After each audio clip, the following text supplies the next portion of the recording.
అందరికి వందనాలండి. ఈరోజైతే మా వదిన వాళ్ళ ఇంట్లో ప్రార్థన పెట్టించుకుంటున్నారు. సో, వచ్చిన వాళ్ళకి బ్రేక్‌ఫాస్ట్ ప్రిపేర్ చేయాలి అని చెప్పి, అక్కడ డిస్టర్బెన్స్‌గా ఉంటది అని చెప్పి మా ఇంట్లో ప్రిపేర్ చేస్తున్నాం. షారోన్ చూడండి, నేను కూడా ఒలుస్తా మమ్మీ అని చెప్పి వచ్చి కొత్తిమీర ఒలుస్తుంది. ఇంకా మా అత్తమ్మ వచ్చేలోపు స్నానాలన్నా చేద్దామని చెప్పి ఇంక వాటర్ పెట్టుకున్నాను స్టవ్ మీద.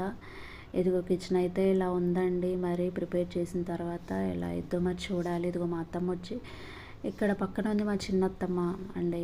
ఇంకా ఇద్దరు కలిసి అక్క చెల్లెళ్ళు వడలు ఫాస్ట్గా చేసేస్తున్నారు. మార్నింగ్ 9:00 అండి ప్రేయర్ అయితే.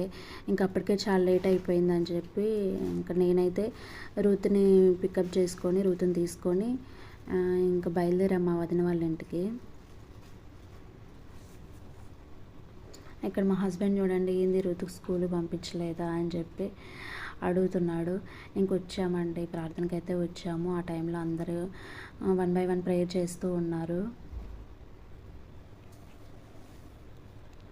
ఇంకా రిటర్న్ అయ్యాము. ఇంటికి వచ్చేసరికి పాపం పనాంటీ మొత్తం అంట్లన్నీ తోమేసి పెట్టేసింది. ఈరోజు చాలా అంట్లు పడ్డాయి అండి పాపం మా ఆంటీకి. ఇంకా నేను మా హస్బెండ్కి బాక్స్ పెట్టి పంపిద్దామని చెప్పి ఇంకా అన్నీ బాక్స్లో పెడుతూ ఉన్నాను.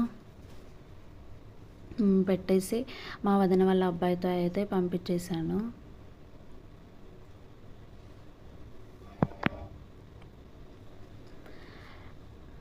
ఇంకా చూడండి, ఇచ్చేసి లంచ్ బాక్స్ ఇచ్చిన తర్వాత కొంతసేపు పిల్లలతో స్పెండ్ చేద్దామని చెప్పి ఇక్కడే ఉన్నాడు. వాళ్ళ బావతో బాగా ఆడుకుంటారండి మా పిల్లలు. ఓకే, నెక్స్ట్ వీడియోలో కలుద్దామండి. బాయ్.